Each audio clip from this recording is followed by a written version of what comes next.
오늘 함께 은혜를 나눌 말씀 보겠습니다. 창세기 23장 1절로 20절까지 봉독 올려드리겠습니다. 사라가 127세를 살았으니 이것이 곧 사라의 학년이라. 사라가 가나안 땅 헤브론 곧 기라 아르바에서 죽음에 아브라함이 들어가서 사라를 위하여 슬퍼하고 애통하다가 그 시체 위에서 앞에서 일어나 나가서 헷 족속에게 말하여 가로되 나는 당신들 중에 나그네요 우고한 자니 청컨대 당신들 중에서 내게 매장제를 주어 소유를 삼아 나로 내 죽은 자를 내어 장사하게 하시오. 헷 족속이 아브라함에게 대답하여 가로되 내 주여 들으소서. 당신은 우리 중 하나님의 방백이시니 우리 묘실 중에서 좋은 것을 택하여 당신의 죽은 자를 장사하소서. 우리 중에서 자기 묘실에 당신의 죽은 자 장사함을 금할 자가 없으리이다. 아브라함이 일어나 그 땅 거민 헷 족속을 향하여 몸을 굽히고 그들에게 말하여 가로되 나로 나의 죽은 자를 내어 장사하게 하는 일이 당신들의 뜻일진데 내 말을 듣고 나를 위하여 소할의 아들 에브론에게 구하여 그로 그 밭머리에 있는 막벨라 굴을 내게 주게 하되 준가를 받고 그 굴을 내게 주어서 당신들 중에 내 소유 매장지가 되게 하기를 원하노라. 때에 에브론이 헷 족속 중에 앉았더니 그가 헷 족속 곧 성문에 들어온 모든 자에 듣는데 아브라함에게 대답하여 가로되 내 주여 그리 마시고 내 말을 들으소서. 내가 그 밭을 당신께 드리고 그 속의 굴도 내가 당신께 드리되 내가 내 동족 앞에서 당신께 드리오니 당신의 죽은 자를 장사하소서. 아브라함이 이에 그 땅 백성을 대하여 몸을 굽히고 그 땅 백성에 듣는데 에브론에게 말하여 가로되 당신이 합당히 여기면 청컨대 내 말을 들으시오. 내가 그 밭값을 당신에게 주리니 당신은 내게서 받으시오. 내가 다 나의 죽은 자를 거기 장사하겠노라. 에브론이 아브라함에게 대답하여 가로되 내 주여 내게 들으소서. 땅값은 은 400세겔이나 나와 당신 사이에 어찌 교개하리까. 당신의 죽은 자를 장사하소서. 아브라함이 에브론의 말을 쫓아 에브론이 헷 족속에 듣는 데서 말한 대로 상고에 통용하는 은 400세겔을 달아 에브론에게 주었더니 마므레 앞 막벨라에 있는 에브론의 밭을 바꾸어 그 속의 굴과 그 사방에 뚫린 수목을 다 성문에 들어온 헷 족속 앞에서 아브라함의 소유로 정한지라. 그 후에 아브라함이 그 안에 사라를 가나안 땅에 마므레 앞 막벨라 밭 굴에 장사하였더라. 마므레는 곧 헤브론이라. 이와 같이 그 밭과 그 속의 굴을 헷 족속이 아브라함 소유 매장지로 정하였더라. 아멘. 지난 몇 주간에 걸쳐서 창세기 22장에 나오는 이삭을 번제로 드리는 사건에 대해서 말씀을 드렸습니다. 그 사건을 통해서 성경 전체와 또 구속사적인 관점에서 그 이야기가 지니고 있는 아주 중요한 영적인 교훈과 의미에 대해서 살펴보았습니다. 이 사건은 지금부터 약 4,000년 전에 이 땅에 살았던 아브라함을 성경이 왜 믿음의 조상이라고 부르는지 아주 분명하게 가르쳐 주었습니다. 보기에는 이삭을 모리아산 제단에 바치는 이야기였지만 실제적으로는 하나님의 명을 따라서 그 일을 행한 아브라함의 신앙이 빛을 발하는 이야기였습니다.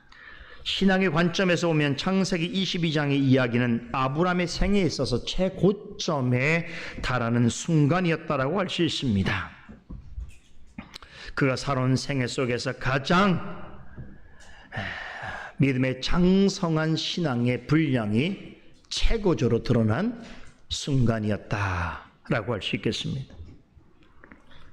그런데 무슨 스토리나 사건의 클라이막스를 다다르게 되면 그 이후에는 상황이 조금씩 진정되면서 끝맺음을 향해 내려가는 것이 일반적입니다. 22장에서 믿음으로 이삭을 바친 사건을 통해서 신앙의 최절정을 보여준 아브라함의 이야기는 이후 점차 마지막 단계로 접어듭니다. 이 사건을 기점으로 믿음의 조상 아브라함의 시대는 서서히 막을 내리고 언약의 계승자인 이삭과 야곱의 시대가 서서히 도래합니다. 이렇게 아브라함의 이야기가 절정에 도달한 후에 그 꼭지점에서 내려가는 방향으로 약간 꺾이는 지점에서 창세기 기자는 아브라함이 지닌 믿음과 관련해서 너무나 중요한 또 다른 한 가지 기사를 전해주고 있습니다. 이것이 오늘 23장에 기록되어 있습니다. 창세기 23장 이후로 24장에 보면 이삭의 결혼에 관한 기사가 나옵니다. 그리고 25장에서는 아브라함의 죽음에 관한 소식을 전하면서 이삭의 두 아들 에서와 야곱의 출생에 대해서 알려주고 있습니다. 그리고 그 이후부터는 야곱이 족장사의 주인공으로 등장합니다. 이처럼 23장 이후로는 아브라함의 시대에서 이삭과 야곱의 시대로의 전환을 이루는 이야기가 전개되고 있습니다. 이렇게 아브라함의 시대는 서서히 저물어가고 이삭과 야곱의 시대가 다가오는 이 중요한 지점에서 이제 아브라함의 신앙에 관한 이야기를 완성하는 의미에서 소개하고 있는 것이 창세기 23장입니다. 창세기 23장은 아브라함의 아내 사라의 죽음을 알리는 것과 또 그녀의 죽음을 애통해하는 아브라함의 모습을 전하는 것으로 시작합니다. 이어서 아브라함이 사라를 위해서 가나안 땅에 매장제를 찾아서 구매하는 과정과 그 과정에서 일어난 일련의 일들을 전해주고 있습니다. 그리고 마지막으로 사라를 정성껏 장사 지낸 후에 그 땅이 아브라함의 소유지가 되었다라고 하는 사실을 전달하면서 마무리됩니다. 그런 점에서 창세기 13장은 전체적으로는 사라의 장래에 관한 이야기라고 할 수 있습니다. 자, 그런데 이것이 다가 아닙니다. 모세는 사라의 죽음 이후에 아브라함이 그녀를 위해서 매장지를 정하고 장례를 치르는 과정을 창세기 23장, 즉 한 장 전체를 할애해서 아주 상세하게 기록했습니다. 왜냐하면 여기에는 성령께서 오고는 모든 세대의 믿는 자들에게 사라의 죽음을 통하여서 전달하고자 하시는 아주 중요한 영적인 교훈이 담겨져 있기 때문입니다. 이것은 하나님께서 아브라함을 불러내실 때부터 주리라고 약속하신 땅, 그리고 그것이 의미하는 하나님의 나라와 깊이 관련되어 있습니다. 그러므로 오늘 여러분들이 이 강서를 잘 귀담아 듣고 이해하신다면 영적으로는 매우 큰 수확을 얻게 되실 것입니다. 과연 그러할까? 이제부터 본문 말씀을 통해서 확인해 보겠습니다. 먼저 본문 1절과 2절을 다시 봅니다. 사라가 127세를 살았으니 이것이 곧 사라의 향년이라. 사라가 가나안 땅 헤브론 곧 기랏 아르바에서 죽음에 아브라함이 들어가서 사라를 위하여 슬퍼하고 애통하다가라고 하는 말씀으로 시작합니다. 그러니까 23장은 아브라함의 아내 사라의 죽음을 고지하는 것으로 시작합니다.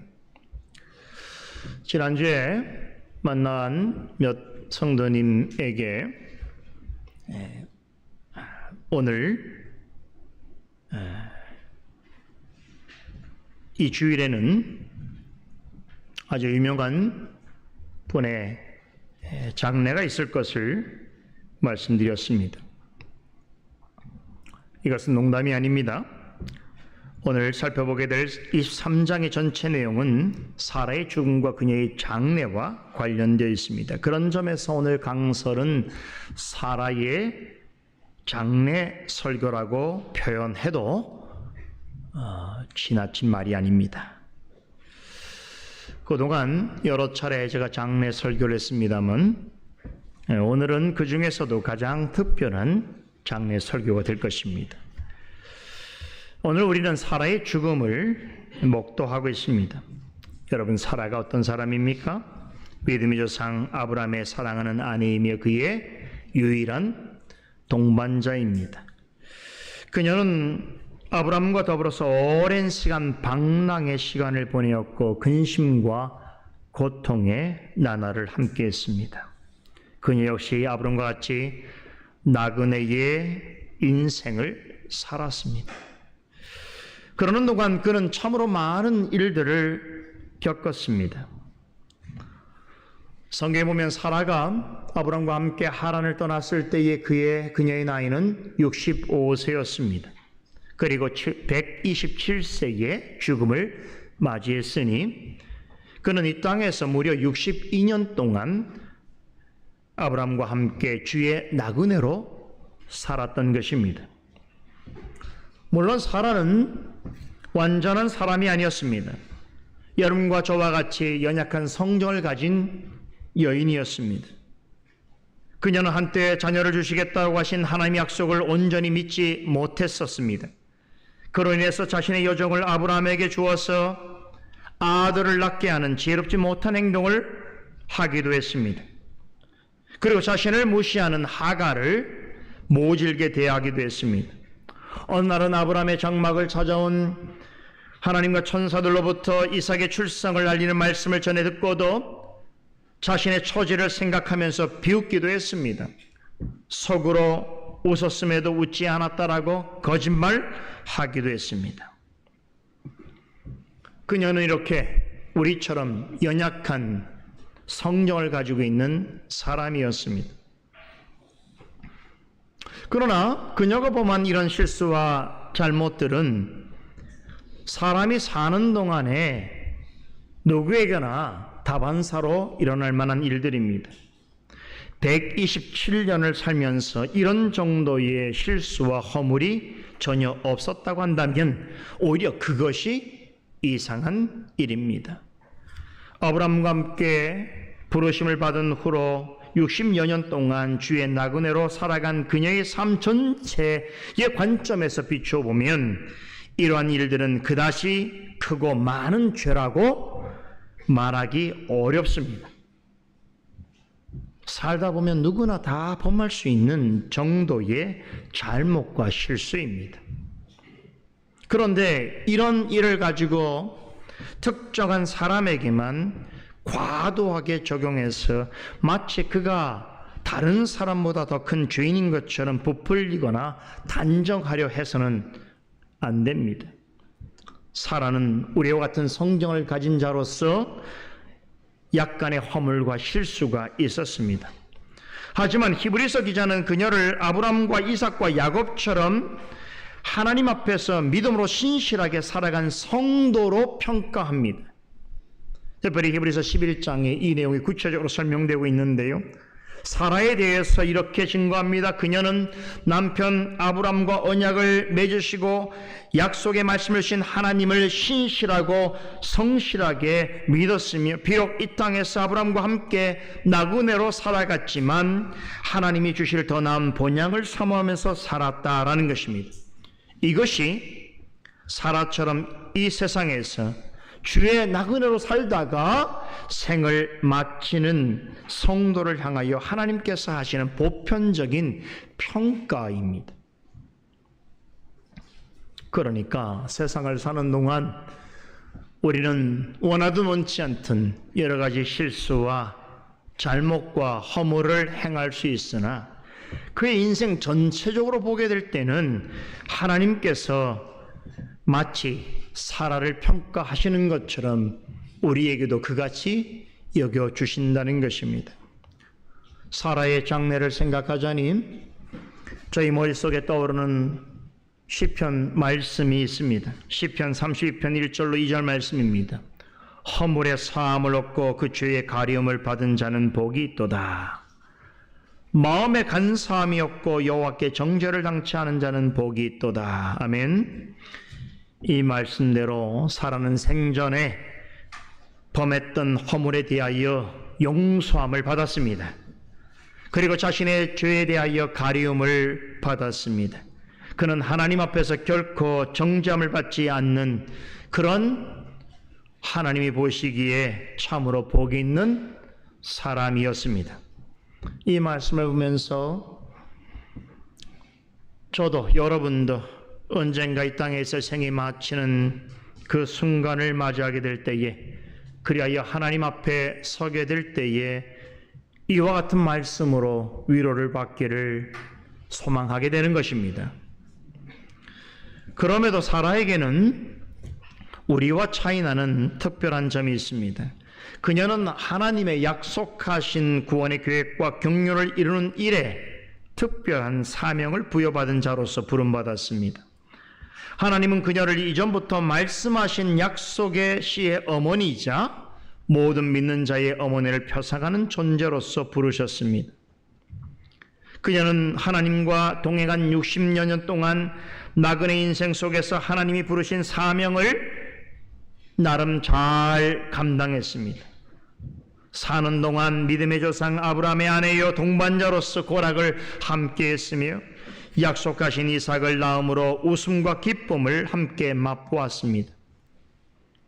이런 점 때문인지 모세는 사라의 죽음에 대해서 짧지만 다른 어디에서도 찾아볼 수 없는 매우 특별한 방식으로 기록하고 있습니다. 본문 1절과 2절에 보면 사라의 나이와 그녀가 죽은 장소에 대하여 언급합니다. 그런데 여러분, 이렇게 성경에 나이와 함께 죽은 장소를 함께 기록한 경우는 여성으로서는 사라가 유일무이합니다. 성경에 여성으로서 죽을 때에 나이와 죽음을 맞은 장소를 함께 언급한 예는 사라 외에는 없습니다. 더 놀라운 것은 성경에는 사라만큼 경건한 신학을 가진 여인들이 많이 언급되어 있지만 구약과 신약 전체를 통틀어서 좋은 의미에서 그녀를 주목하여 기억할 것을 요구받는 여인은 사라밖에 없습니다. 굉장한 일이에요. 예수를 낳은 마리아도 이와 같은 성경에 언급은 없습니다. 예를 들어 이사야 5장 2절을 보면 너희의 조상 아브람과 너희를 낳은 사라를 생각하여 보라 이렇게 말씀합니다. 구약시대에 사라를 언급하면서 사라를 생각하여 보라. 아브라함이 혼자 있을 때에 내가 그를 부르고 그에게 복을 주어 장성하게 하였느니라 라고 말씀합니다. 또 베드로전서 3장 5절로 6절에서는 전에 하나님께 소망을 두었던 거룩한 부녀들도 이와 같이 자기 남편으로 순종함으로 자기를 단정하였나니 사라가 아브라함을 주라 칭하여 순종한 것 같이 너희는 선을 행하고 아무 두려운 일에도 놀라지 아니하며 그의 딸이 된 것이니라 라고 말씀합니다. 이 두 구절은 아브라함의 아내 사라에 대해서 언급한 말씀입니다. 이처럼 신구약 성경에서 모든 성도의 믿음의 본보기로서 한 여인을 언급하면서 그녀를 생각하고 그녀를 배우라고 명함받은 사람은 아브라함의 아내 사라밖에 없습니다. 그렇다면 어떤 점에서 사라는 하나님으로부터 이런 위대한 평가를 받게 된 것인가? 그것은 그녀 자신이 위대한 사람이어서가 아닙니다. 대단한 위인이어서가 아닙니다. 하나님께서 아브라함을 믿음의 조상으로 부르셨듯이 그녀를 모든 믿는 자의 어머니로 부르셨기 때문입니다. 그것이 그녀에게 맡겨진 이 땅에서의 사명이었습니다. 하나님께서 아브라함을 믿음의 조상으로 여기셨듯이 그녀를 모든 믿는 자의 어머니가 되게 하시기 위하여 그녀 또한 구별하셨습니다. 하나님은 그녀로 하여금 당신이 계획하시고 이루신 구속의 역사에서 독보적인 역할을 감당하도록 하셨습니다. 이 모든 것은 전적으로 하나님의 은혜 주심과 하나님의 예정하심의 결과였습니다. 하나님께서는 그녀가 행한 위대한 역할과 그 일을 행하기까지 그녀가 보인 마음의 진실함과 인품의 고결함을 기쁘게 받으셨습니다. 그것을 하나님께서 받고 인정하셨다라고 하는 표시로 성경의 모든 여성 가운데 유일하게 사망한 나이와 구체적인 장소를 언급하게 하셨을 뿐만 아니라 그녀의 장래에 관련된 이야기를 아주 자세하게 기록하게 하셨습니다. 그런데 이것은 히브리인들의 일반적인 정서와도 맞지 않습니다. 히브리인 사회는 전형적으로 남성 중심적인 사회입니다. 여성이 아무리 훌륭하고 탁월하다 하더라도 여성에 대한 언급을 자제하는 것이 일반 히브리 사회의 관행입니다. 그런 점에서 볼 때에 히브리인들이 정경으로 여기는 모세오경의 첫 번째 책인 창세기에서 그 한 장 전체를 사라의 죽음에 관해서 매우 자세하게 언급하는 것은 매우 이례적인 일입니다. 따라서 오늘 본문에서 자세하게 언급하는 사라의 죽음에 관한 내용은 모세의 의견이라기보다는 성령께서 모세로 하여금 그녀의 죽음에 대하여서 특별한 영감을 주셔서 기록하게 하신 일이라고 볼 수밖에 없습니다. 하나님께서는 향년 127세에 그녀가 그토록 소망하던 영원한 본향으로 불러들이셨습니다. 그로 인해 모든 믿는 자의 어머니로 간주되던 사라는 이 땅에서 죽음을 맞게 됩니다. 여기에도 교훈이 있죠. 사라처럼 세상에서 특별하고 독특한 생을 산 위대한 믿음의 사람이라도 하나님으로부터 맡겨진 생을 다한 순간에는 그 후에는 인생의 무대 밖으로 퇴장하게 되어 있다는 것입니다. 우리는 이것을 죽음이라고 부릅니다. 모든 일에는 끝이 있습니다. 그렇듯이 사람의 인생도 끝을 맞이하는 순간을 피할 수 없습니다. 아무리 오래 사는 사람이라도, 아무리 대단한 일을 이룬 사람이라도 결국은 죽을 수밖에 없는 것입니다. 하나님께서는 이 사실을 인류의 조상 아담과 하와가 에덴 동산에서 범죄하기 이전에 이미 말씀하셨습니다. 창세기 2장 17절 말씀에 죄를 범한 사람은 반드시 죽으리라, 정령 죽으리라고 하셨습니다.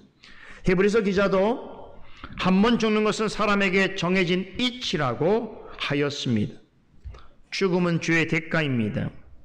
날 때부터 죄의 본성을 가지고 태어나는 모든 인간은 반드시 치루어야 하는 피할 수 없는 운명이기도 합니다.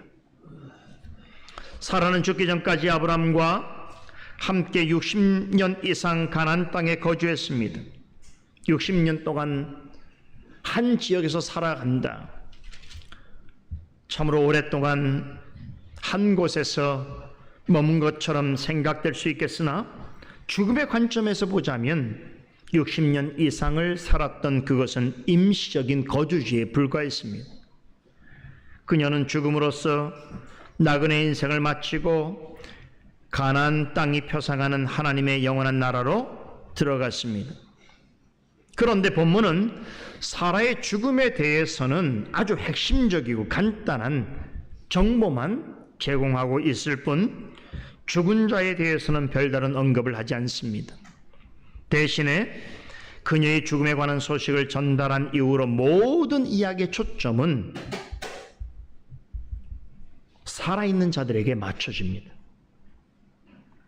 사라가 죽은 사실만 언급할 뿐 23장의 전체 이야기는 사라의 죽음을 맞이하는 사람들에 관한 이야기입니다. 산자들만 살아서 복음을 들을 수 있습니다. 복음을 듣는 기회는 오직 산자들에게만 있는 것입니다. 그 중에서도 사라의 죽음에 대한 남편 아브라함의 반응을 가장 먼저 전달합니다. 2절에 보면 사라가 죽자 아브라함은 사라를 위해서 슬퍼하고 애통해 했습니다. 그런데 혹자는 이 점을 좀 이상하게 생각합니다. 믿는 사람이 죽는 것은 천국에 들어가는 일인데 뭐 그리 슬퍼하고 애통할 이유가 있느냐라고 의문을 제기합니다. 그러면서 믿는 자의 죽음 앞에 서는 되도록이면 눈물을 흘리는 것을 자제하고 슬프더라도 겉으로 드러내지 말 것을 주문합니다. 일견 들어보면 맞는 말처럼 생각될 수도 있습니다만 이런 생각으로 남의 행동을 판단하거나 무엇보다도 다른 사람의 신앙과 삶을 정죄한다면 그것은 아주 잘못된 일입니다. 아브라함은 아내의 죽음을 진정으로 슬퍼했습니다. 모세는 그가 슬퍼하고 애통하였다라고 하는 같은 의미의 말을 연속적으로 표현함으로써 사라를 잃은 아브라함의 슬픔이 얼마나 컸는가를 강조하고 있습니다.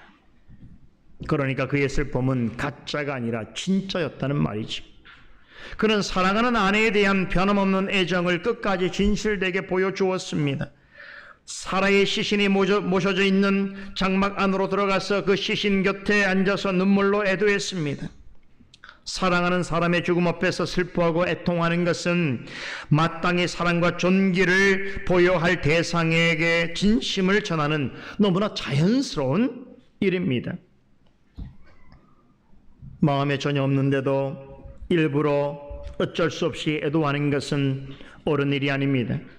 그러나 사는 동안 서로 간에 각별한 관계를 맺었고 또 여러 해에 걸쳐서 영적으로 깊은 사랑과 우애를 나눈 사이라고 한다면 죽음이 갈라놓는 이별을 아파하고 슬퍼하는 것은 하나님의 섭리 가운데 허용되어진 일일 뿐만 아니라 살아있는 자로서 보여야 하는 경건한 예의이자 성도로서의 의무입니다.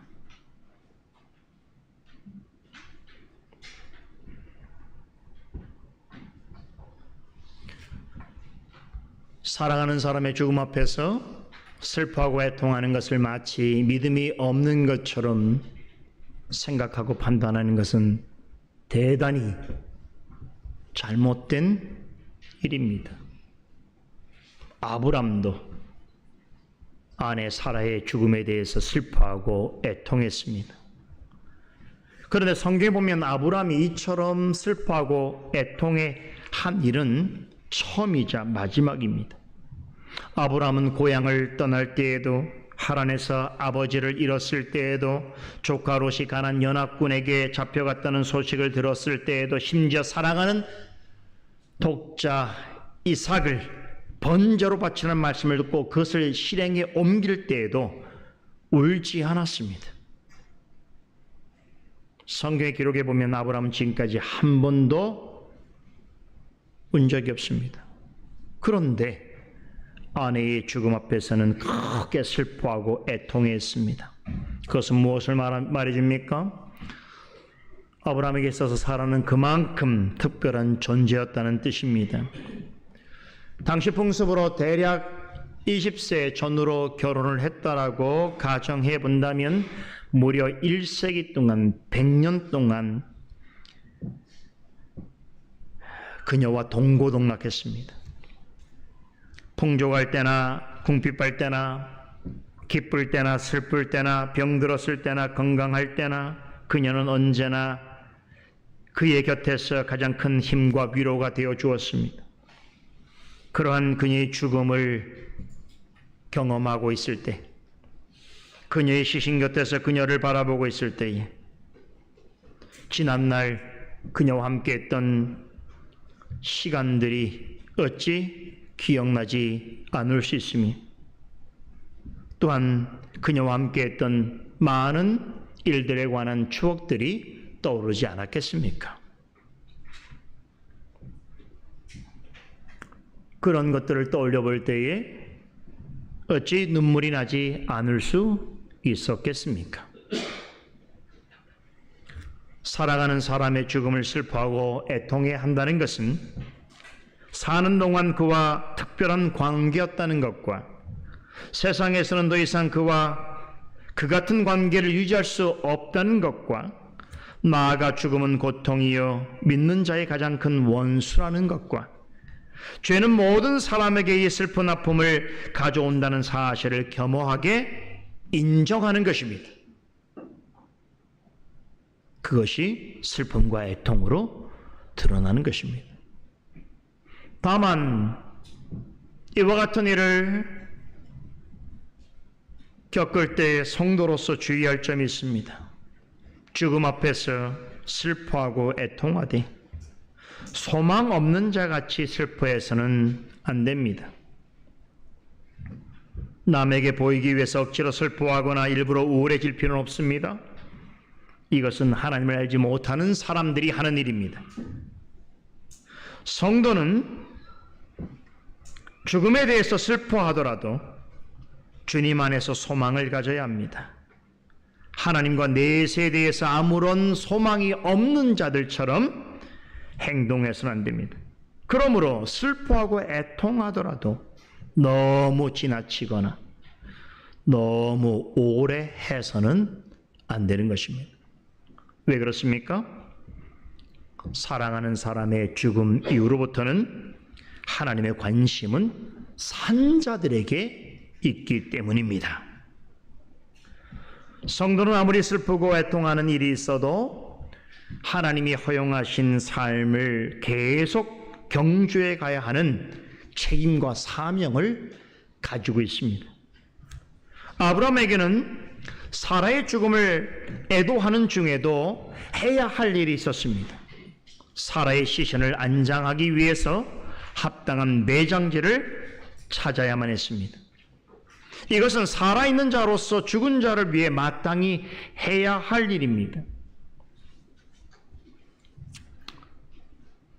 저도 몇 해 전에 어머니를 잃었을 때에 너무나 황망하고 그 슬픔은 말로 다 할 수 없었습니다. 그러나 그런 큰 슬픔 중에서도 저에게는 할 일이 있었습니다. 그래서 슬프지만 정신을 애써 차렸습니다. 그것이 이유가 되어서 그런 슬픔도 견디고 이겨낼 수 있었습니다. 아브람도 우리에게 그와 같은 모습을 보여주고 있습니다. 무척이나 슬프고 애통스러워했지만 그는 산자로서 그가 마땅히 해야 할 일이 있었습니다. 그래서 그는 슬픔을 떨치고 일어섰습니다. 그리고 그녀를 위한 매장지를 마련하기 위해서 헷 족속을 찾아갑니다. 본문 3절에서 18절까지의 내용은 아브라함이 헷 족속 사람들을 찾아가서 사라의 매장지로 쓸 땅을 구입하는 과정을 아주 자세하게 기록하고 있습니다. 본장에서 전하고 있는 이 핵심적인 내용과 영적인 교훈을 이해하는 데 있어서 아주 굉장히 중요한 대목입니다. 오늘 저는 두 가지 질문을 중심으로 이 부분 전체를 여러분과 함께 상고해 보려고 합니다. 질문은 이것입니다. 첫째는 아브라함이 사라의 매장지를 구매하는 과정에서 어떤 태도를 보였는가 하는 것이고, 둘째 질문은 왜 아브라함은 몇 배의 땅값을 지불하면서까지 그곳을 소유하려고 했는가 하는 것입니다. 이 두 가지 질문은 오늘 살펴보게 될 창세기 13장의 전체 내용을 이해할 뿐만 아니라 이 속에 담겨있는 깊은 영적인 교훈과 의미를 이해하는데 반드시 묻고 답해야 할 내용입니다. 이제부터 이 두 개의 질문에 대한 답을 찾아보도록 하겠습니다. 우리가 관심 있게 살펴봐야 될 첫 번째 질문은 아브라함이 사라의 장지를 구입하는 과정에서 어떤 태도를 보였는가 하는 것입니다. 앞서 말씀드린 것 같이 아브라함은 사라의 죽음을 슬퍼하고 애통하다가 그런 중에도 산자로서 죽은 아내를 위해서 해야 할 일이 있음을 알고 그녀의 시신 곁에서 이제 슬픔을 떨치고 일어나서 헷 족속에게로 향했습니다. 사라를 장사 지낼 매장지를 얻기 위해서인데 이를 본문 3절과 4절은 이렇게 전합니다. 아브라함은 그 시체 앞에서 일어나 나가서 헷 족속에게 말하여 가로되 나는 당신들 중에 나그네여 우고하는 자니 청컨대 당신들 중에서 내게 매장지를 주어 소유를 삼아 나로 내 죽은 자를 내어 장사하게 하시오라고 말했습니다. 헷족속은 아브라함이 가나안 땅에 정착하기 이전부터 아주 오래 전부터 가나안 땅에서 살았던 이방 족속입니다. 아브라함은 이들로부터 매장제를 구입하여 사라를 장사 지내기를 원했습니다. 그런데 여기서 한 가지 먼저 주목해 볼 점이 있습니다. 아브라함이 헷족속에게 자신을 어떻게 소개하고 있는가 하는 것입니다. 뭐라고 소개하고 있습니까? 자신은 나그네요 우고하는 자라고 자신을 소개했습니다. 아브라함은 헷 사람들에게 자신을 이방인이라고 묘사한 것입니다. 이렇게 그들 앞에서 한껏 자신을 낮췄습니다. 하지만 당시 아브라함은 단지 나그네나 이방인 정도로 취급받을 만한 사람이 아니었습니다. 이미 가나안 땅에서 상당한 재력가요 명망 있는 지도자로서 인식되고 있었습니다. 가나안 거민들조차도 그를 쉽게 넘볼 수 없을 정도로 막강한 힘과 유명세를 지니고 있었습니다. 그 사실을 헷족속도 잘 알고 있었습니다.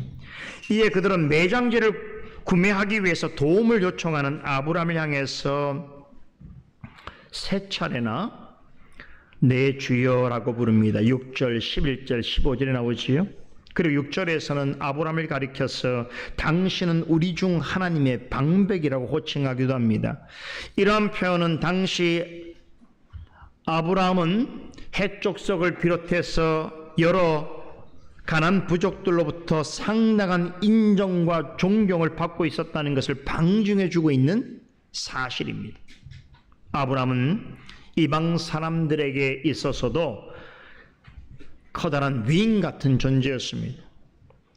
그런 거로 그는 원하기만 했다면 얼마든지 그들의 땅을 거저 얻을 수 있었습니다. 좋은 방법은 아니지만 원하기만 했다면 무력으로도 그 땅을 빼앗을 수 있었습니다. 하지만 아브라함은 그렇게 하지 않았습니다. 이방 사람들은 자신을 높은 권세를 가진 주요 힘 있는 지도자로서 여기고 있었지만 정작 아브라함은 자신을 그들 틈에서 이방인으로 살아가고 있는 나그네라고 소개했습니다. 더욱 놀라운 것은 아브라함은 자신을 그처럼 높이 우러러보는 이방인들을 향하여 몸을 굽혀서 두 차례나 큰 절을 합니다. 7절과 12절에 언급되어 있습니다.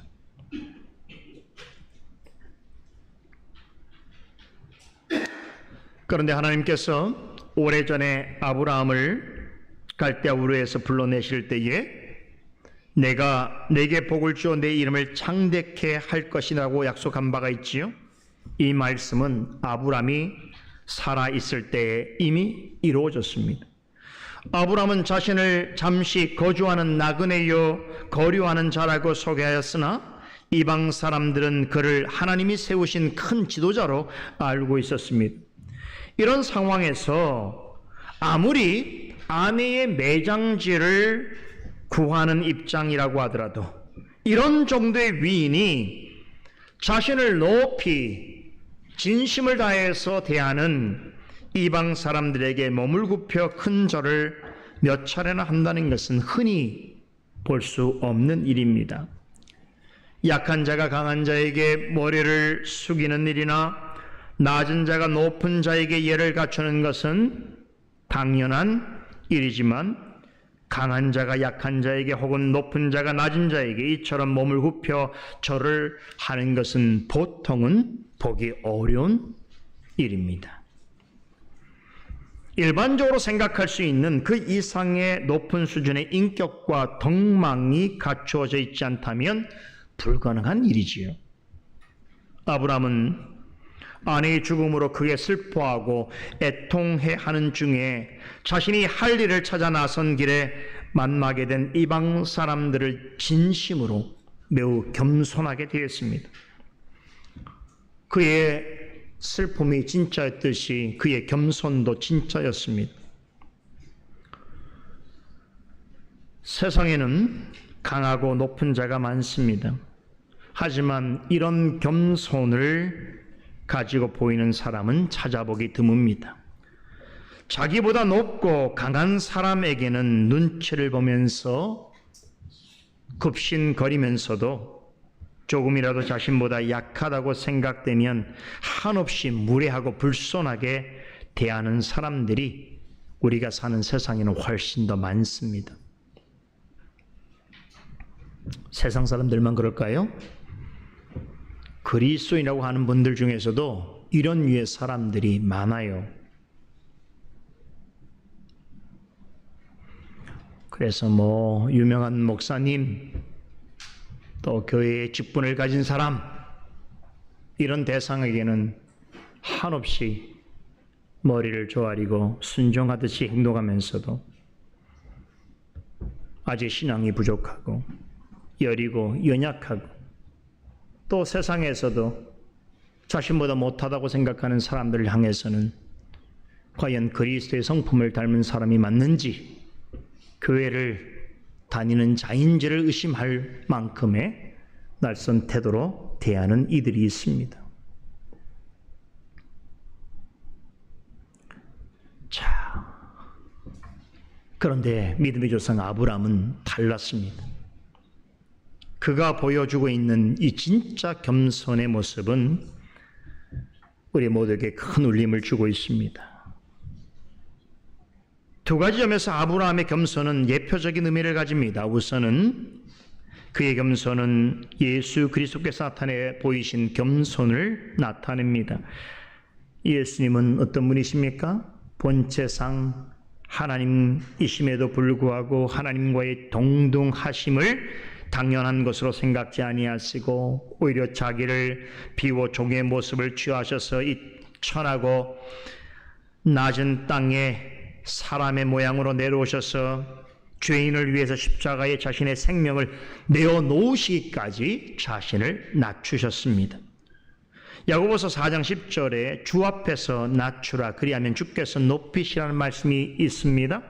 이 말씀같이 하나님께서는 겸손의 극치를 보여주신 예수님을 지극히 높이셨습니다. 그리고 모든 이름 위에 뛰어난 이름을 주시고 땅에 있는 자나 하늘에 있는 자나 땅 아래 있는 모든 자들로 하여금 그분 앞에 무릎을 꿇게 하시고 그분을 주님으로 시인하게 하셨습니다. 빌립보서 2장에 나오는 유명한 말씀이죠. 아브라함의 겸손은 이러하신 예수 그리스도의 극치의 겸손을 예표합니다. 또한 그의 겸손은 하나님을 믿는 자들의 삶의 본보기로서의 의미가 있습니다.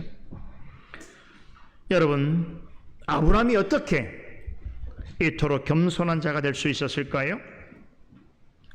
지난날에 그가 살아왔던 생을 보면 알 수 있습니다. 그도 사라처럼 성정이 연약한 인간으로서의 한계를 나타내 보일 때가 있었습니다. 그러나 그는 어느 때부터는 하나님을 또 받은 믿음으로 하나님을 옳게 하나님의 계시의 말씀에 따라서 하나님을 바르게 이해하고 하나님 뜻을 드러내는 삶을 살게 되었습니다. 언제나 하나님 앞에서 사는 인생으로서의 의미를 가진 생을 살았습니다. 그는 무엇을 하든지 간에 하나님 앞에서의 의식을 가지고 살았습니다. 우리가 흔히 말하는 코란배우의 정신, 그것을 유감없이 드러내고 산 사람입니다. 하나님 앞에서 하나님뿐만 아니라 사람에게 하는 일일지라도 하나님의 이름을 높이고 하나님의 영광을 드러내는 것이라고 한다면 조금이라도 교만한 모습을 드러내지 않았습니다. 큰 일뿐만 아니라 작은 일에 있어서도 자신을 낮추고 하나님의 공로를 구하면서 나아갔습니다. 이런 삶의 태도가 겸손입니다. 아브라함은 오랜 신앙 훈련을 통해서 하나님께서는 겸손한 자를 기뻐하시나 스스로 높아지려고 하는 교만한 자를 물리치신다는 것을 깨달았습니다. 사람들이 자신을 아무리 높게 생각하고 큰 지도자로 여긴다 할지라도 하나님 앞에서는 항상 겸손함으로 나아가야 하며 하나님께서는 그런 자들에게 더 큰 은혜를 주신다는 것을 그는 그의 신앙적인 삶을 통하여 몸소 깨달아 알았습니다. 잠언 22장 4절에서도 이와 같은 맥락의 교훈을 전합니다. 겸손한 자에게는 재물과 영광과 생명이 그 보상으로 주어진다라고 말씀합니다. 아브라함이 이렇게 이방 사람들에게 겸손한 태도로 예의를 다해 정중하게 대하자 생각지 못한 일이 발생했습니다. 본문 6절에 보면 해족석은 매장제를 구입하기를 원한다는 아브라함의 요청에 이렇게 답합니다. 우리 묘실 중에서 좋은 것을 택하여 당신의 죽은 자를 장사하소서.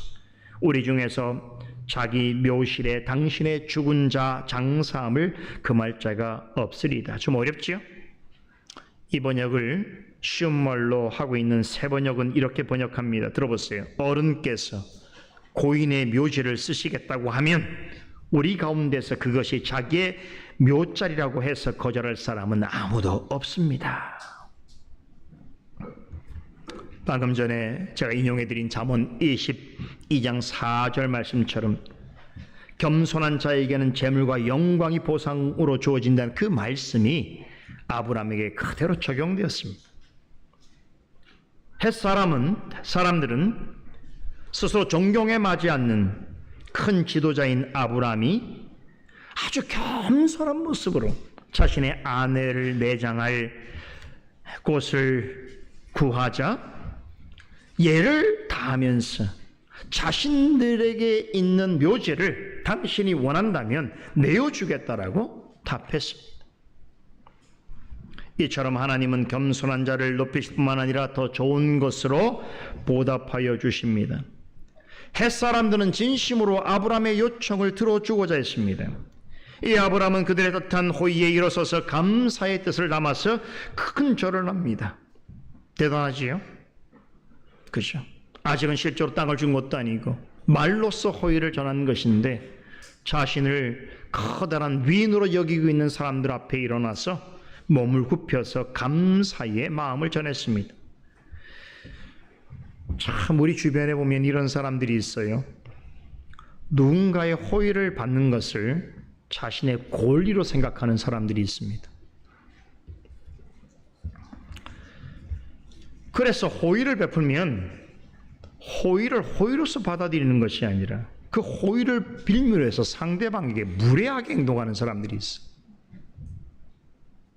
참 아마 우리 자녀들, 우리 교회 자녀들도 학교나 친구들과 관계 속에서 이런 경험을 할 거예요. 하나님의 자녀이기 때문에 나름 상대방에 대하여 최선을 다하고 그리고 되도록이면 배려를 하고 그리고 자신을 낮추고 하는 마음으로 대하면 그것을 호의로 여기지 않고 뭐라고 여깁니까? 함부로 대해도 괜찮은 일로 생각하는 그런 사람들이 많지요. 그죠? 그런데 여러분 이런 일들이 몇 번 반복되어지면 어떻게 됩니까? 그런 사람은 정상적인 사고를 가진 사람이라면 그런 사람하고는 교제하고 싶어 하지 않아요. 그렇죠. 그래서 그런 사람들은 끼리끼리 어울리게 되어 있어요. 비슷한 생각을 가진 사람들끼리 어울려서 다른 사람의 호의를 무례함으로 드러내는 일을 즐깁니다. 그죠? 그런 사람들은 우리의 친구가 될 수가 없어요.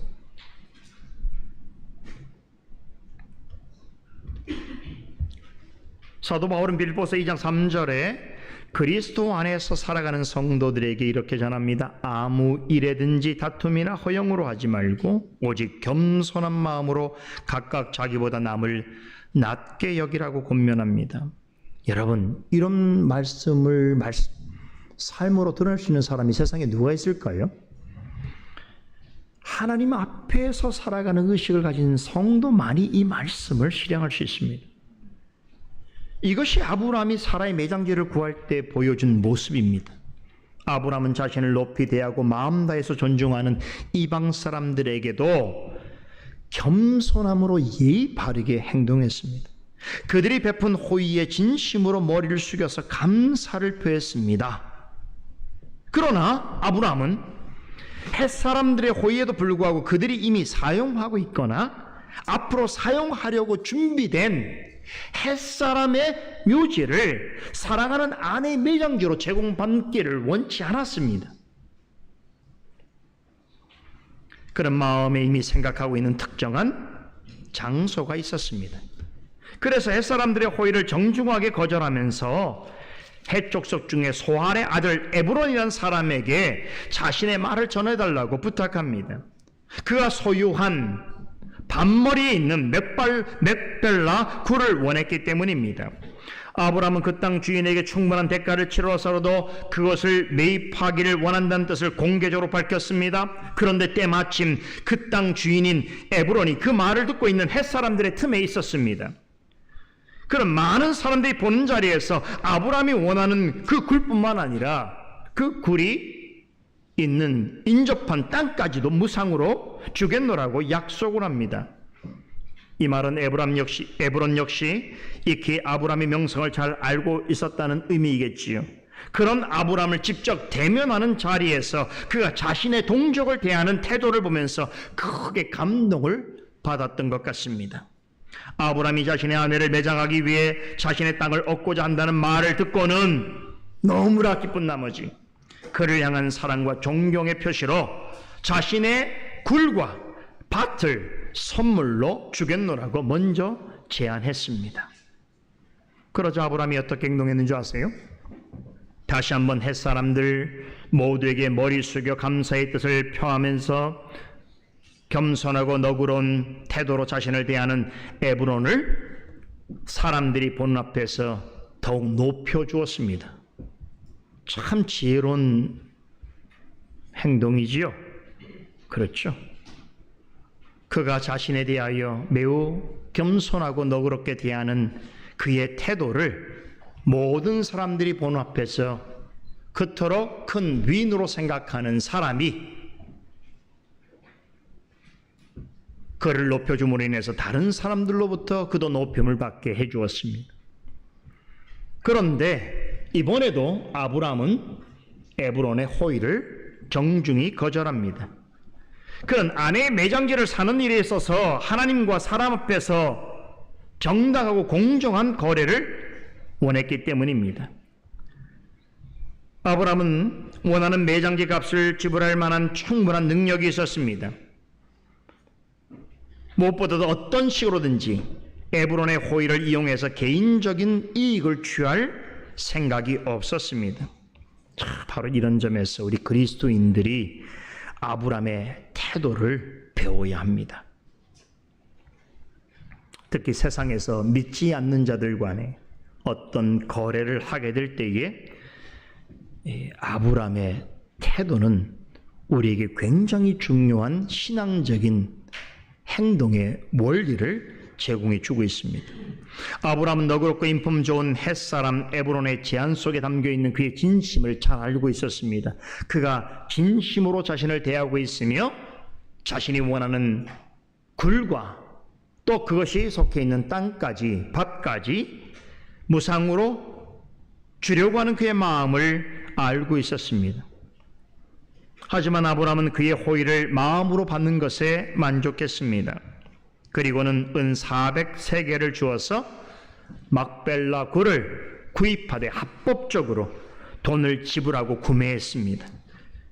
여러분 400세겔이 어느 정도 되는 돈인가 하면 당시에 한 사람 성년 남자가 하루 일해서 1년 정도의 수입이 은 5에서 10세겔 정도로 갑니다.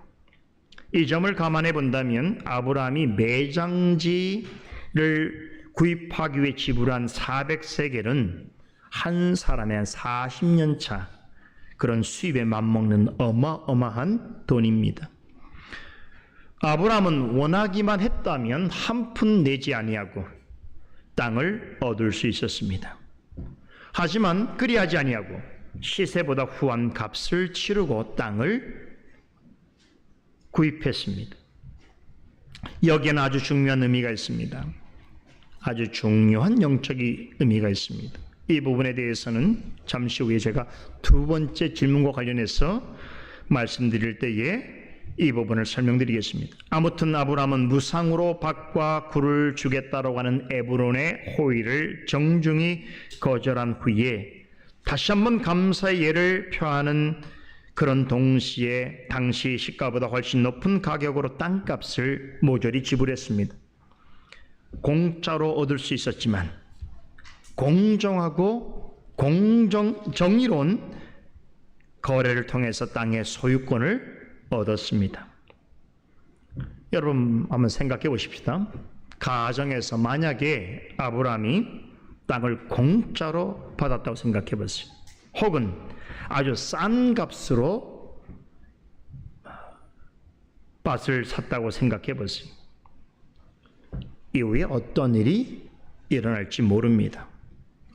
아마도 지금은 상황이 괜찮지만 이런 상황이 항상 이와 같을 수는 없습니다. 시간이 지나서 상황이 바뀌게 되면 그때의 아브라함을 기억하는 사람들은 매우 인색하고 모렴치한 자로 생각할 것입니다. 그가 가지고 있는 권력과 힘으로 마치 빼앗은 것처럼 여기는 사람들로 있을 것입니다. 뿐만 아니라 공짜로 얻은 탓에 소유권 분쟁이 일어날 수도 있을 것입니다. 이처럼 공정하지 않는 거래는 훗날 끝없이 여러 가지 문제와 갈등을 만들어낼 수 있습니다. 이런 부정적인 일을 미연에 차단하기 위한 가장 좋은 방법이 있다면 그것은 무엇을 내 것으로 삼을 때 제값을 주거나 그것보다 높은 값을 지불하고 구입하는 것입니다.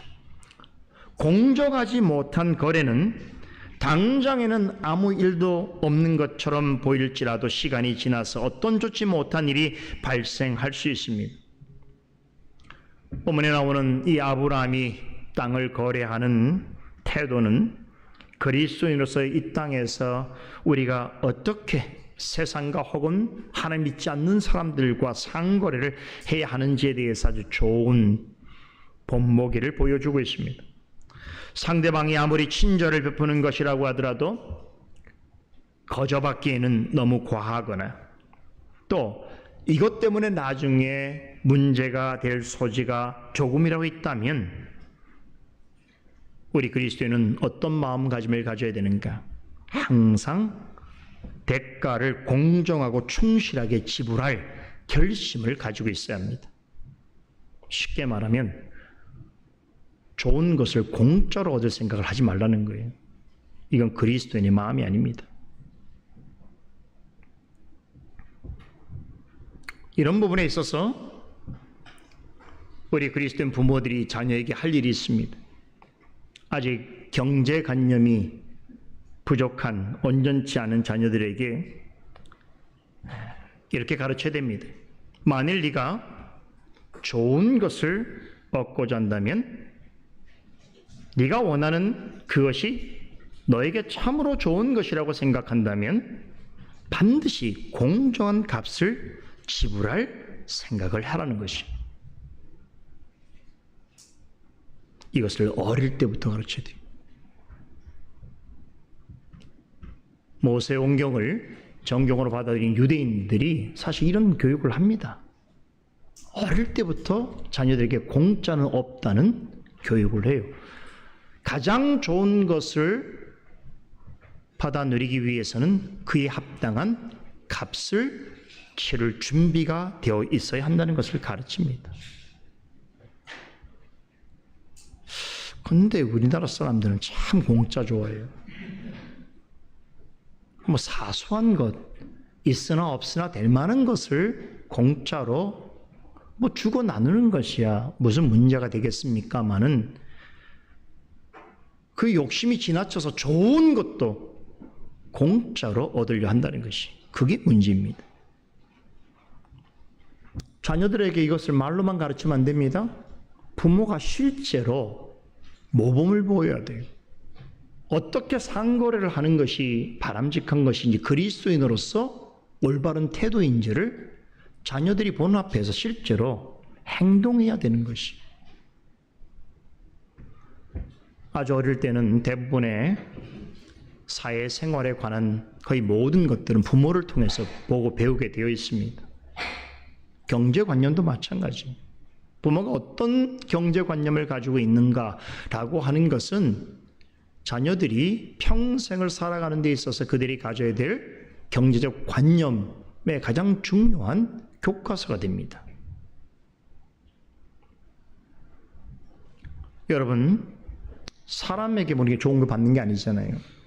우리는 하나님으로부터 날마다 표현할 수 없을 만큼 좋은 것들을 선물로 받아 누리고 있습니다.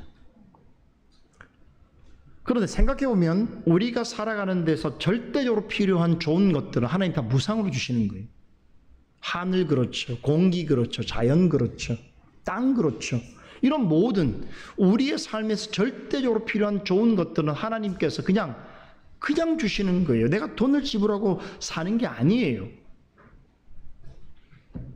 그런데 그런 것들을 날마다 받아 누리면서도 전혀 감사하지 아니하고 도리어 거저 주시는 하나님께 무례하고 불손하게 대하게 된다면 어떻습니까? 그것이야말로 배은망덕입니다. 하나님께 감사하는 마음으로 우리가 헌상에 참여하고 인색함이나 억지로가 아니라 즐거운 마음으로 헌금해야 하는 이유가 여기에 있습니다. 받으려고만 할 뿐 주는 것이 없다면, 얻으려고만 하지 드리지 않는다면 진정한 그리스도인의 삶이 아닙니다. 그리스도인은 자신이 원하는 것을 얻으려 할 때에 그에 합당한 공정한 값을 지불한다는 것을 원칙으로 삼아야 합니다. 나중에 좋은 삶을 더 여유 있게 살기 위해서는 그것에 대한 공정한 대가를 치르는 과정이 반드시 있어야 하는 것이. 그런 것도 없이 값을 치를 만한 준비도 하지 않고 그 일을 위해서 애를 쓰지도 않으면서 머릿속에 있는 좋은 것만을 찾는 것은 망상이고 위선입니다. 로마서 11장 36절에 만물이 주에게서 나오고 주로 말미암고 주에게로 돌아감이라 라고 하지 않습니까? 주님으로부터 좋은 것을 받아 좋게 누리면 다시 좋은 것으로 되돌려 주는 것이 그리스도인이라는 거예요. 모든 생활에 있어서 이거 다 적용이 되는 거예요. 우리가 하나님께로부터 받는 좋은 것, 그 좋은 것 때문에 내가 좋은 삶을 살면 그 좋은 삶을 사는 것에 대한 열매를 하나님께 돌려드려야 한다는 것이, 이게 그리스도인의 삶입니다. 모든 것에는 기본값이라는 것이 있습니다. 보이는 것이든 보이지 않는 것이든 제값이 없는 것은 없습니다. 그것을 얻고자 하고 그것을 사용하고 그것을 누리려고 할 때는 반드시 지불해야 할 값이 있습니다. 그리스도인은 하나님 앞에서 이것에 대해서 늘 정직하게 생각하고 공정하게 행동하려고 노력해야 합니다. 세상에서 모든 그리스도인이 하나님과 사람 앞에서 이런 행동을 한다고 생각해 보세요. 이렇게 생각하고 산다고 생각해 보세요. 어떻습니까? 무엇을 하든지 아브라함처럼 겸손하고 예의를 바르고 상대방이 베푸는 친절과 호의에 대해서 감사와 예를 표하고, 그리고 어떤 거래를 한달지라도 정직하고 청렴한 태도를 보이게 된다면 여러분 어떻게 될까요? 아마 해족속 사람들이 아브라함에게 대한 일 같은 일이 일어날 것입니다. 하나님을 믿지 않는 사람이라 할지라도 우리가 믿는 자로서 항상 이런 태도를 가지고 살아간다면 우리에게 호의와 존중을 보이게 될 것입니다. 야, 그리스도를 믿는 사람들은 정말 다르구나.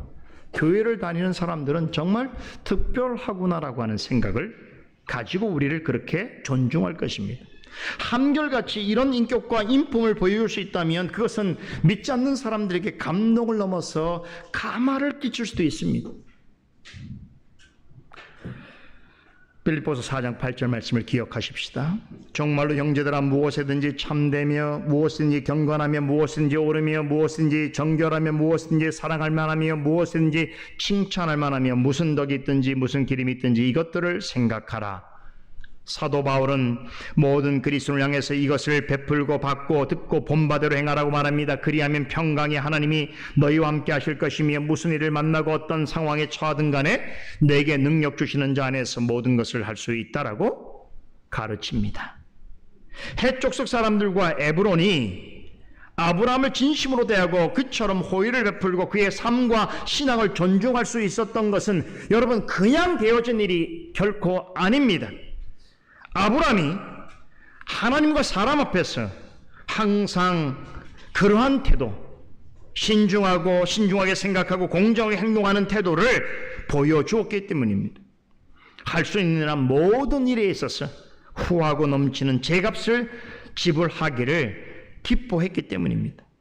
사도 바울의 표현을 따르면 아브라함은 무엇이든지 참되고 경건하고 옳고 정결하고 사랑스럽고 칭찬받을 만한 덕과 선한 행실을 하려고 애를 썼습니다. 왜 그렇습니까? 자신이 하나님 앞에 살아가는 인생이었기 때문이죠. 이럴 때에 하나님을 믿는 자가 세상과 불신자들을 향하여 끼칠 수 있는 선한 감동과 감화와 영향이 나타나는 것입니다. 그렇지 않아요?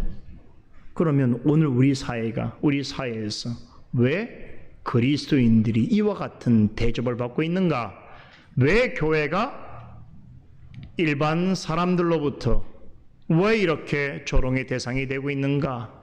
우리는 오늘 이 말씀을 통해서 많이 생각해 보아야 할 것입니다.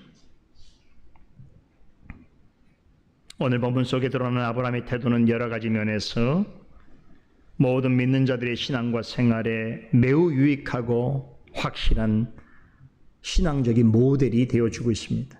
이것은 우리가 배워야 하는 것이죠.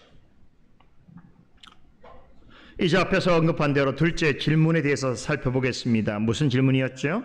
왜 아브라함은 몇 배의 값을 지불하면서까지 그곳을 소유하려 하였는가 하는 것입니다. 자, 보이기에는 죽은 아내의 매장지를 구입하기 위해서였습니다.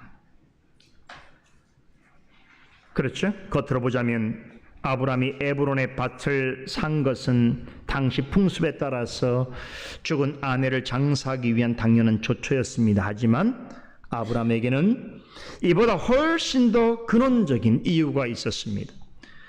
하나님께서 자신을 부르실 때부터 자신과 자신의 후손에게 주시겠다라고 약속하신 땅에 관한 말씀을 그는 굳게 믿고 있었기 때문입니다. 하나님께서는 아브라함을 갈대아 우르와 하란에서 불러내실 때에 내가 내게 보여줄 땅으로 가라라고 명하셨습니다. 그리고 그가 가나안 땅에 도착하자 내가 이 땅을 너와 내 자손에게 줄 것이라고 약속하셨습니다. 또한 조카 롯이 소돔 땅을 향해서 떠난 후에는 아브라함에게 너는 눈을 들어 너 있는 곳에서 동서남북을 바라보라 보이는 땅을 내가 너와 내 자손에게 주리니 영원히 이르리라 라고 하시면서 너는 일어나 그 땅을 종과 행으로 행하여 보라 내가 그것을 내게 주리라 라고 하셨습니다. 이후에 창세기 15장에서도 하나님께서는 아브람과 헷볼 언약을 맺으신 후에 내가 이 땅을 애굽 강에서부터 그 큰 유브라데까지 내 자손에게 주노니라고 약속하시면서 그 땅에 속해 있는 여러 민족들의 족속들의 이름을 하나하나 열거하시면서 그들이 지금 거주하고 있는 땅을 장차 아브라함의 후손들에게 주실 것을 약속하셨습니다. 바로 이것이 가나안 땅입니다. 왜 이렇게 땅이 중요한가? 하나님께서 아브라함에게 말씀하신 언약 백성은 민족의 형태로 형성될 것인데 그렇다면 그들이 이 땅에서 하나님 백성으로 대대에 걸쳐서 존재하기 위해서는 반드시 그들이 거주할 장소가 필요했습니다. 하나님께서는 당신의 백성들이 그 땅에서 하나님과 특별한 관계를 맺으며 하나님의 뜻대로 살아가기를 원하셨습니다. 이 세상에서 하나님과 이런 관계를 형성하고 하나님의 백성으로서의 자태를 드러내기 위해서는 그것을 구현할 땅이 반드시 있어야 했습니다.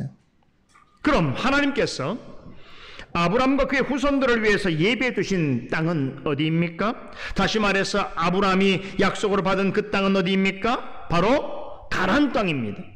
아브라함은 하나님의 명령에 순종해서 고향 산천을 떠난 후에 사라와 함께 이 땅에서 60년 이상을 살았습니다. 오랜 기간 동안 이 땅에 거주하였지만 그는 여전히 나그네와 이방인같이 살았습니다. 그러다가 사라가 죽자 아브라함은 이 땅의 일부를 사서 아내의 시신을 매장했습니다. 아브라함이 이렇게 한 이유는 하나님께서 약속하신 땅에서 곧 가나안 땅에서 그분의 약속을 성취하시고 그 땅을 자신의 후손들에게 영원히 주실 것이라고 하는 믿음을 가졌기 때문입니다. 그런 덕에 훗날 아브라함의 자손들은 아브라함이 구입한 에브론의 밭에 있는 맥벨라 굴을 가족 묘지로 만들었지요. 이 굴에 이제 얼마 후에 죽게 될 아브라함도 장사되고, 또 이삭과 그의 아내 리브가, 그리고 그의 아들 야곱과 그의 첫 번째 부인 레아, 그곳에 매장되었습니다. 그러니까 아브라함으로부터 이삭과 야곱으로 이어지는 언약과 믿음의 조상들은 모두 다 이곳에 매장되었습니다. 여러분, 이것은 무엇을 의미합니까?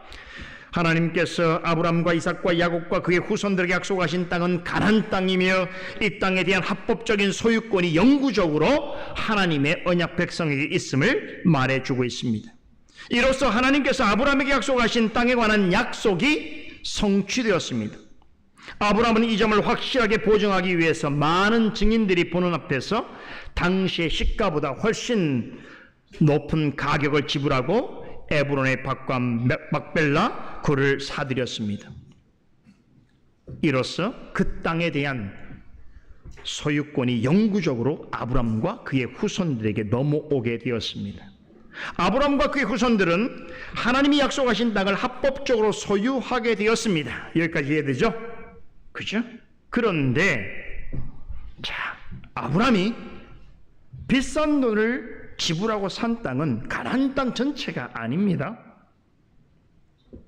그가 소유권을 가지게 된 땅은 가족들, 자신과 가족들을 장사지는 데 필요한 얼마 되지 않는 땅에 불과합니다. 정확하게 말하자면 그가 소유한 땅은 가나안 땅 중에서도 가족들을 위한 매장지 뿐이었습니다. 본문은 이 사실을 이렇게 전하면서 마무리합니다. 16절에서 20절 오늘 본문 말씀을 다시 한번 읽어보겠습니다. 아브라함이 에브론의 말을 쫓아 에브론의 해쪽 속에 듣는 데서 말한 대로 상고에 통용하는 은 400세겔을 달아 에브론에게 주었더니 마므레 막벨라에 있는 에브론의 밭을 바꾸어 그 속의 굴과 그 사방에 둘린 수목을 다 성문에 들어온 해쪽석 앞에서 아브라함의 소유로 정한지라. 그 후에 아브라함이 그 아내 사라를 가나안 땅 마므레 앞 막벨라 밭굴에 장사였더라. 마므레는 곧 헤브론이라. 이와 같이 그 밭과 그 속의 굴을 해쪽석이 아브라함의 소유 매장지로 정하였더라. 보세요. 사라의 죽음에 관한 소식으로 시작한 오늘 이 말씀은 아브라함이 가나안 땅에서 구입한 곳은 매장지일 뿐이고 그가 소유한 땅은 그 매장지밖에 없다는 사실을 전하면서 마칩니다. 말씀드린 대로 사라의 무덤으로 아브라함이 구입한 막벨라 굴은 후에 아브라함과 이삭과 리브가와 야곱과 레아가 매장됩니다. 일종의 아브라함 일가의 가족 공동묘지가 되는 셈입니다. 이들의 무덤이 있는 곳이 바로 헤브론입니다. 훗날 이 헤브론은 이스라엘 역사에서 매우 중요한 역사적 장소가 되지요. 유다 지파와 레위 지파의 활동의 중심 근거지가 됩니다. 더욱 놀라운 것은 훗날 다윗이 이곳에서 왕으로 취임합니다. 예루살렘으로 옮겨가기 전까지 이곳을 이스라엘의 수도로 정하여서 7년간 다스립니다. 이렇게 헤브론은 아브라함이 사라의 매장지로 매입한 후로부터 다윗이 이스라엘 왕위에 오르기까지 하나님이 약속하신 언약이 성취되었음을 증거하는 매우 중요한 역사적인 장소로 알려져 있습니다. 그럼에도 아브라함이 사라를 위해서 구입한 땅은 그 땅 전부가 아닙니다. 가족 무덤으로 사용할 만한 조그마한 땅덩어리에 불과했습니다. 실제로 그 땅은 언약의 조상들의 무덤으로만 사용되었습니다. 여기에는 너무나 중요한 영적인 의미와 교훈이 있습니다. 하나님께서 아브라함에게 약속하신 땅 가나안은 결국 무엇을 가리키는 것일까요? 그것은 무엇에 대한 모형입니다. 무엇입니까? 영원한 하나님 나라인 천국에 관한 모형입니다. 다시 말해서 실제 눈에 보이는 가나안 땅이 아니라 하나님과 영원히 함께할 하늘 가나안 곧 천국을 약속받았던 것입니다. 그러기에 아브람과 이삭과 야곱은 이 땅을 약속받았음에도 이 땅에서 평생을 나그네로 살았습니다. 우리도 마찬가지입니다. 우리는 이미 영원한 천국을 약속받았을 뿐만 아니라 이 땅에서 실현되어 가고 있는 하나님 나라로서의 천국을 경험하면서 살아가고 있습니다. 그럼에도 우리는 하나님 아브라함과 이삭과 야곱이 그러했던 것처럼 이 땅에 사는 동안 주의 나그네요 잠시 거류하는 자로서 살아가고 있습니다. 이 세상에서 아무리 넓고 큰 땅을 소유한 사람이라도 결국에는 그 끝머리에 있는 작디 작은 땅이 그의 무덤이 될 것입니다. 성경의 위대한 믿음의 조상들도 한 평 안 되는 조그마한 땅에서 한 줌 흙으로 사라졌습니다. 그렇기 때문에 아브라함은 그 많은 재산을 가지고도 이 땅의 가족을 위한 매장지 외에는 그 어떠한 소유물도 남기지 않았습니다. 왜 그가 매장지만을 남긴 것일까요? 하나님께서 약속하신 하늘 가나안은 하나님과 영원토록 함께하는 영원한 안식처라는 것을 모든 믿는 자들에게 알려주기 위해서입니다. 그러기에 아브라함은 이 땅에서 사는 동안 믿는 자가 궁극적으로 소망을 둬야 할 것이 어디이며 무엇을 위해서 힘써야 할지를 분명히 깨닫고 삶으로 나타낸 것입니다. 그 결과 이 땅에 사는 동안 나그네처럼 이것저것을 옮겨다녀 사는 중에도 영원한 안식을 누릴 처소가 있는 더 나은 본향을 늘 찾고 사모했습니다. 아브라함은 사라를 위해서 막벨라 굴과 밭을 매입하였지만 실은 그의 소망은 언제나 가나안 땅 훨씬 너머에 있었습니다. 그가 바라본 진짜 약속의 땅은 어디입니까? 영원한 하나님 나라입니다. 그는 이 땅에서 나그네로 살아가면서 믿음으로 그 땅을, 즉 하나님의 주실 영원한 하나님 나라를 늘 바라보고 사모했습니다. 그것은 아브라함뿐만 아니라 모든 하나님의 백성을 위해서 이미 준비되어 있습니다. 믿으십니까? 진짜로 믿습니까? 우리 말씀 한 구절 보고 말씀 강설을 마치겠습니다. 다 같이 히브리서 11장 보세요. 제가 오늘 드린 말씀이 사실인가 아닌가 확인해 보면서 말씀을 마치겠습니다. 히브리서 11장